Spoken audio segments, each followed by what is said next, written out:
Where were you in 1999? It was the year of the Euro's debut and fears of the Y2K computer bug. It's also when today's guest joined Baillie Gifford, shortly before the firm committed investment heresy. It used to be routine to broadly mirror the major indexes. If the benchmark contained 3% telecoms, your portfolio was likely to do something similar. Predictable, but inflexible, undifferentiated, and unimaginative. Frustrated by this, a group of our investment managers asked a seemingly simple question. What if they only bought exceptional companies they thought capable of long-term growth and held them for years, regardless of their weightings elsewhere? In doing so, they sought to focus on what really matters, rather than hiding in the crowd. And they addressed clients' hunger for truly active asset management. As our other teams adopted similar practices, we began defining new orthodoxies. Think in decades, not quarters. Focus on what might go right, not wrong. Encourage companies to prioritize long-term opportunities over short-term profits. And that new recruit from a quarter of a century ago, who both witnessed and participated in this transformation, well, earlier this year he became our new chief executive. Welcome to Short Briefings on Long-Term Thinking. I'm Leo Kellion, and I'm delighted to be joined in this episode by Tim Campbell, CEO and one of Baillie Gifford's managing partners. There's lots to discuss, but before we begin, a quick reminder. As with all investments, your capital's at risk and your income is not guaranteed. Tim, welcome to the show. Hi, Leo. Tim, I want to discuss that transformation, but before we do, let's rewind a little bit before, because I want to introduce you to listeners who aren't already familiar with you. So can you tell us a bit about how you first came into the investment world, and specifically Baillie Gifford? I studied history, mainly actually medieval European history and political science. So I studied in Ireland and in France. And, I loved that, but it doesn't necessarily equip you very well for gainful employment. So I actually ended up teaching music in the Middle East, which again, I really enjoyed, but I wasn't a very good teacher. I probably at the time didn't have the patience that was required. So I moved to Edinburgh really for reasons of love. My wife was finishing her medical degree in Edinburgh, so I moved back to be with her and then needed to find a job. I had two friends who were working actually for two investment firms, which sadly no longer exist in Edinburgh, but I spoke to them about what they did, sounded interesting. I did the usual interview rounds and was lucky enough to join Baillie Gifford. And your time at Baillie Gifford, I think it's fair to say, has been a little unusual in that early in your career, you became an investment manager, but then made the decision to switch to client services before ultimately taking the top job. So can you tell us a bit about that journey? Yeah, I mean, it's actually not too unusual for us. It's actually a similar path to my predecessor. So yes, I joined on the investment graduate program. I initially joined our UK desk just a few months before the bursting of the tech bubble, and then was on the Latin American desk, as it was at the time, 3 fairly unsuccessful years on the European desk when performance wasn't what it should have been, and then latterly on our emerging market team, which was really, I suppose, what I enjoyed the most. I think emerging markets in particular is just that wonderful sort of puzzle of politics, geopolitics, economics, development theory, these sorts of things that are just enduringly fascinating. But then moved across, like you say, to the client side, and then spent really the majority of my career to date ultimately leading the emerging market client team, looking after our clients all over the world who are invested in those strategies, and then finding myself in this new role. And do you think being an investment manager first informed the way that you did the job in client services? Absolutely. We actually are very conscious that we want people out talking to our clients who know exactly how hard a job that is. I mean, it is extremely difficult. And I think being able to not just empathize with that, but then also convey exactly what our investors are trying to achieve and how they're trying to achieve it is hugely important, and just giving that level of transparency that our clients expect. So 26 uninterrupted years at the same company, quite the commitment. And as I mentioned, it covered a period when Baillie Gifford effectively threw out the old playbook and wrote a new one. Can you just give us a sense of how much change happened over that period? Look, we're always trying to get better, trying to evolve. But if you do go back to that period, I think in some ways the sort of the investment industry got itself to a slightly dark place. If you think about things which basically pushed you towards a sort of a herding mentality around the benchmark. You sort of mentioned it in your opening comments. And it really took some of my erstwhile colleagues, some of our existing colleagues who are still with us, to really just rethink the whole investment task, take us back to first principles. What are we actually are trying to achieve for our clients? And ultimately, if you're trying to find the very best growth businesses on the planet, those that are really going to drive progress over long periods of time, starting with a benchmark isn't a sensible place to start. So it was really ripping that up, saying, okay, well, what do we need to do to give ourselves the best possible chance of unearthing those great growth businesses? And that involved ignoring the benchmark. It's odd to think how radical a thought process that was going back 20 years ago. And it's odd to think just the sort of place that the investment industry had got itself to. And one might argue there are some parallels with what's going on today, which you can maybe get onto later. But I think it was absolutely seismic at the time. And I think it really was the foundations of the success that we've enjoyed over the last couple of decades. What was our clients' reaction to it? Because I know it's not like performance suddenly took off afterwards. It took time to follow through. Yeah, I mean, there was a bit of missionary work to do at the start. What was interesting was that when we went out with the strategy that was really emblematic of this new approach for the long-term global growth, the audience that were perhaps most receptive to that initially were the Australians. They were seeing some big changes in their own investment landscape, and they really latched onto it. Then we had also our largest client, Vanguard. They were very, very encouraging of this type of far more high conviction approach to investing. In all these things, in order to make a success of it, you need like-minded clients who understand and buy into the way you're trying to approach things. And I think we were very fortunate that we had in Australia and in Vanguard clients who were early adopters of this approach. And today, when you look at the market, I think it's right to say that a lot of the asset management industry is recoiling against long-termism. There's a shift back to following the indices, passive tracker funds in particular gaining in popularity. So do you see us as being increasingly out of step with others? And does that worry you? Look, it's a hugely important question. And you're right. I mean, if you just think about the market at the moment, over 50% of flows now come from passive. And you add to that algorithmic trading, quant-based investing, factor-based investing. It's odd in many ways to find ourselves as active, fundamental investment managers now being a minority endeavor. And by algorithmic trading, that's kind of computers using advanced mathematics to make the decisions on a millisecond basis. So that's often the computers making the decision rather than humans, right? Which is very different to what we do. Very different. And to be absolutely clear, I think things like passive investing absolutely has a place in the investment landscape. I would much rather that people had a low-cost, simple way of getting exposure to markets than no exposure at all. So I just want to put that on the record. But to answer your question directly, are we out of step with the market? Well, in many ways, I hope so. Given what the majority of the market is currently doing, I want us to be very clear and very deliberate around what we see as our edge. And I think what we're doing now is increasingly distinct from the market as a whole. Again, if you go back to first principles of what the investment industry is here to do, it is here to make discretionary decisions around allocating people's savings to businesses that are driving progress and creating jobs and innovating and so on and so forth.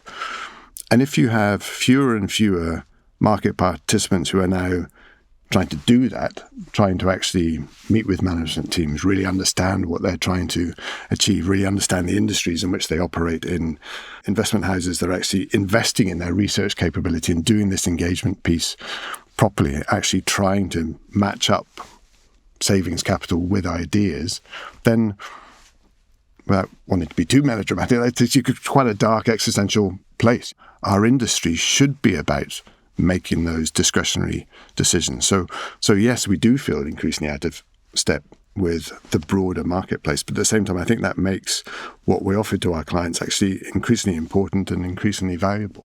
And you raised a minute ago the importance of having like-minded clients. We describe ourselves as being long-term and patient when we invest in companies looking to hold for 5 to 10 years or longer. Do you think our clients need to share that characteristic when they're investing in our funds?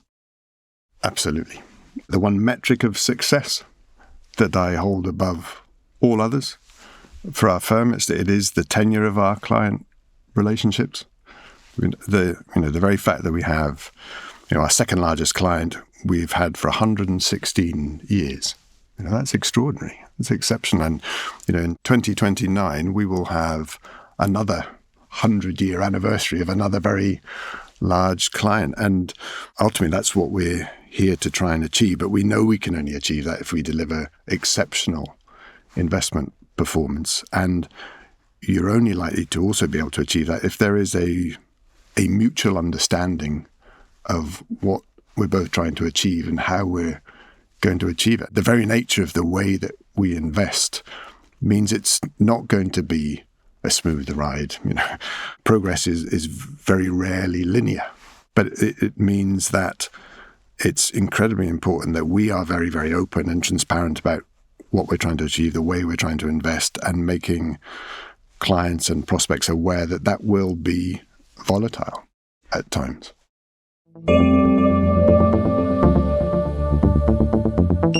Okay, I want to explore a little bit about the ways that we invest. I mentioned at the start that we use phrases to describe it, such as we think in decades, not quarters, and we emphasize what might go right, not wrong. But on a day-to-day basis, how does that actually translate into what our investment teams are doing? If you think about those stocks that have been the largest contributors to our clients' performance over time, they will all, in the last decade or more, have seen drawdowns of over 50%. So at some stage, it's been incredibly painful owning them and difficult to have that whole discipline. But if you're actually trying to deliver the type of performance that we're trying to deliver, that volatility is inevitable. And just to be clear, by drawdowns, you mean the share price might drop by half? The share price halving or more. Look at the Amazons, Nvidias, the Mercado Libres, so on. They've all experienced that sort of performance pattern. So to think that you could time that, or if you had a process which made you worry about every quarterly print of earnings or so on and so forth, you'd never been able to hold on to those companies and ultimately enjoy the returns that they've delivered. So I think that is very important to have that whole discipline, that real long-term approach to it. Look at what might go right rather than wrong, I think is also incredibly important. We've written papers on this in the past, which some people might be familiar with, things like rational optimism. But again, if you look back at some of those biggest contributors to our performance, often when you look back at the initial pieces of research, actually the mistakes we made were underestimating just how incredible these businesses could be. When we first invested in Nvidia in 2016, you look back at the research then, we didn't have a clue just how big the revenues might have been. 9 years later, other companies like Mercado Libre, the Latin American e-commerce business, first invested in that in 2013. What they're doing now is beyond our wildest dreams back there. There are a few businesses that really matter, and those that do tend to massively outperform even the greatest optimism that you had about what they were capable of achieving. And to be clear, this is very hard, particularly for a Scottish firm. We're sort of genetically miserable, and I think it's something to do with our Presbyterian roots. But to sit down when you first discuss a stock and think what could go really, really right here, also differentiates you from the way that most market participants approach the task.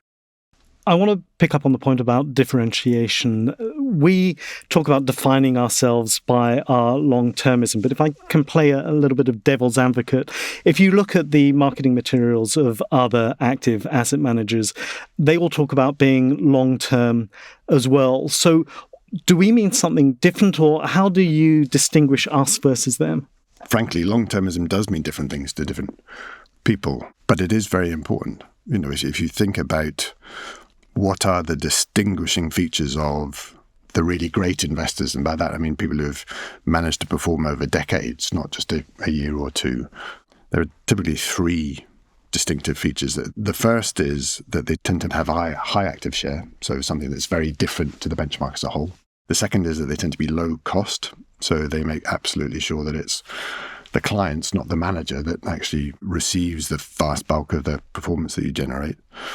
And the third is that low turnover. So not chopping and changing your portfolio every 3 minutes. And for us, turnover, when you look at our strategies, is typically 20% or less. So consistent with a 5-year plus holding period. So that's what we mean by long term. But I think it actually goes further than that. You have to think very carefully about how you ensure alignment in an organization. And here I'm talking about things like incentives. So it's very hard to claim that you're long term in investing and then go and pay your investors on 1 year or, heaven forbid, quarterly performance. And also, I think it's important, if you're asking your client base to judge you over long periods of time, that everything aligns. So the performance bonus for our investors is based solely on 5-year rolling performance. There's no 1-year element, there's no 3-year element. And I do think that's hugely important, that that alignment piece is in place.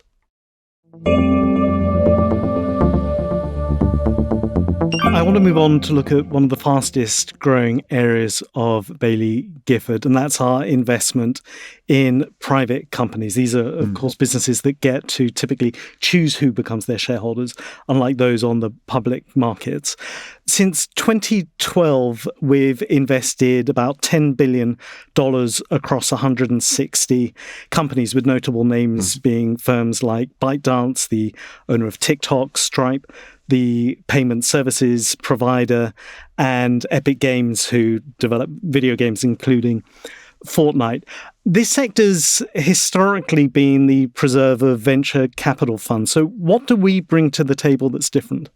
The first thing to say is it's hugely important that we are present in private companies. I was seeing in something I was reading recently of the companies in the US generating more than $100 million of revenues. 83% of those are private. Well, that's a lot. Only 17 in the public sphere. And actually, from the little bit of research I've done, that sort of profile is mirrored globally. So it's vitally important that if we're trying to find those great growth businesses, that we have a presence in the private companies. But like you say, they choose who goes onto their share register. And I think what we have done in the public equity area, the reputation that we have built up over decades and decades and decades of showing ourselves to be those supportive, long-term shareholders who really take the time to understand what the management team is trying to achieve and how they're trying to achieve it, means that they want to have us on their registers. The access that we've had to some of these businesses is magnificent. And I think it does come down to that appreciation that building a company is hard. It's really difficult. And there are going to be ups and downs and market cycles and so on.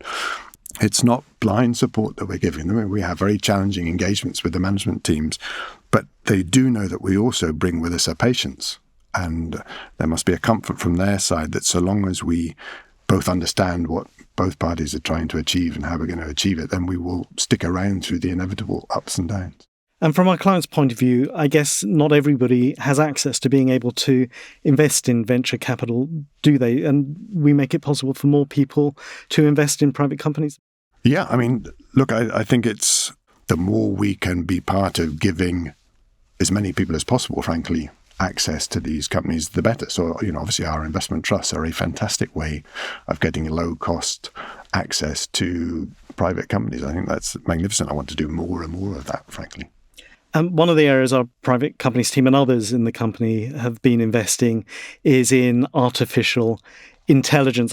This is a huge topic, and I want to deal with both how we're investing in it and how we're using it. But if we start with the former, how does Baillie Gifford best capture the growth opportunity that AI presents without getting caught up in the overexuberance of others?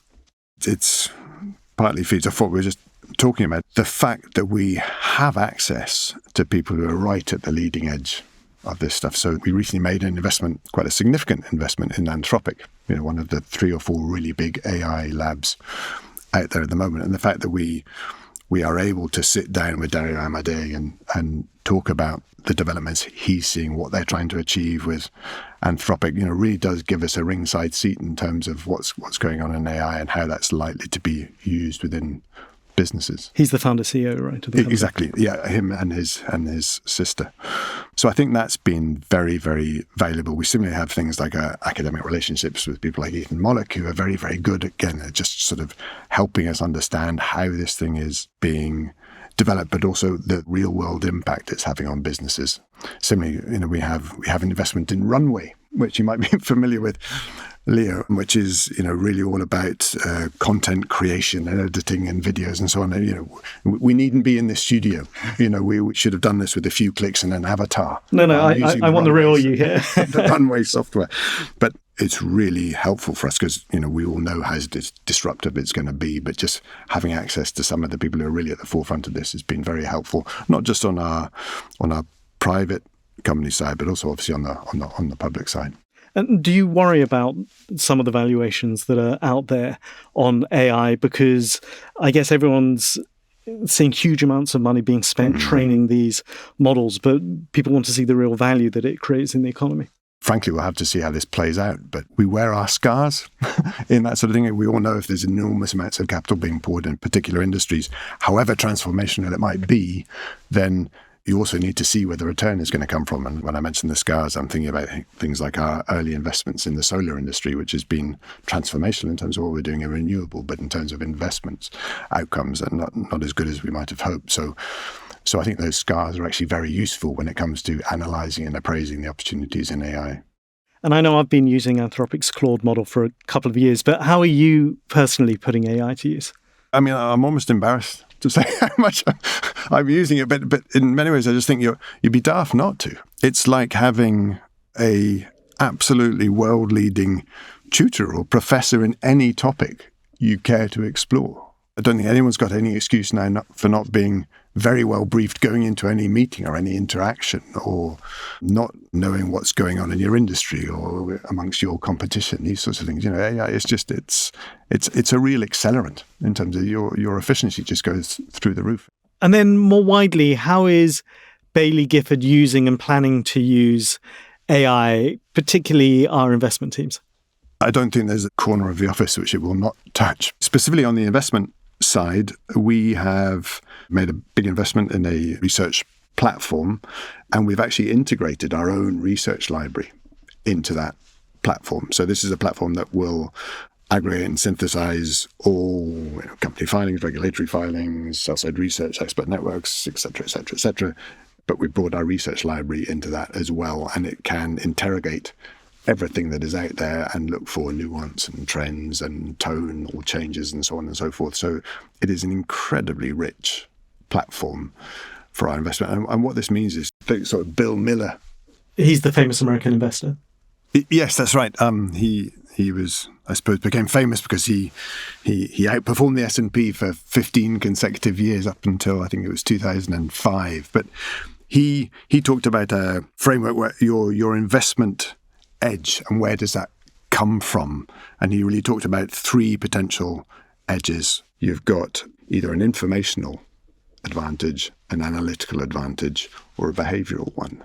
And I think with AI, obviously that informational advantage has pretty much gone away. I might argue we have a little bit of that with some of the academic relationships we have and the access that we've had to some of the management teams that we talked about. The analytical one is really one where AI is absolutely attacking at the moment, and you should be using all the capability there. So really you're just left with the behavioral one. So you need to make sure that you're absolutely doubling down on that. And that comes back to some of the long-termism conversations that we had earlier. And by the way, you still need to be absolutely world-class in the first 2. It's also very exciting because it means that you can spend more of your time and brain power thinking about, well, what actually is our market insight here? Whereas I think back to, 25 years ago when I was doing the analytical tasks, you would spend weeks just aggregating all the data, trying to put it in some sort of sensible form, and probably quite a small amount of your time thinking about that insight piece, whereas now that's totally flipped. You can do that thing that used to take us weeks at the press of a button. So, Tim, we're coming towards the end of this conversation. So with all the changes we've discussed in mind, I wonder if you can reflect on how you expect your leadership of the company to be different from that of your predecessor. The nature of our firm is that you're always trying to get better. You're always trying to improve, but you're also, frankly, you're building on the wonderful work that my predecessors have put in. And I guess ultimately the mission doesn't change. Ultimately what we're here to do is to find the best growth businesses on the planet for our clients, and deliver exceptional returns. That is the most important thing, bar none. That must absolutely remain our North Star. But at the same time, it is recognizing that we're doing all this during a period of colossal change. And so you need to be able to adapt to that. Typically, actually, we've done a very good job of delivering returns during periods of significant disruption. So here I'm thinking about in the early 2000s, or indeed after the GFC, or indeed during COVID. So GFC, Great Financial Crisis. Great Financial Crisis, exactly, yes.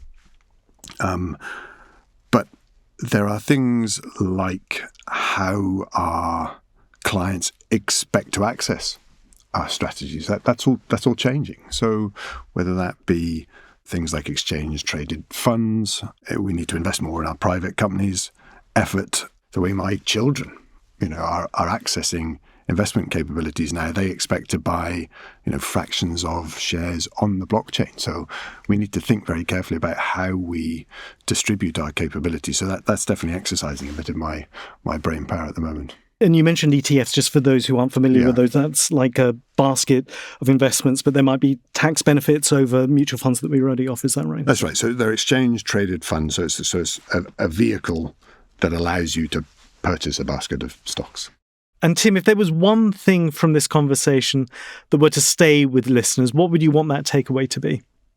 I hope it's an enthusiasm for our core task and also, frankly, the increasing importance of it. Slightly going back to where we started the conversation. When you do have fewer and fewer market participants actually approaching the investment task in the way that we do, genuine long-term, genuinely trying to understand businesses, trying to find those great disruptive growth businesses of the future, when fewer and fewer market participants are doing that, I think that becomes an increasingly valuable differentiator and, frankly, quite an important task for our sort of financial ecosystem.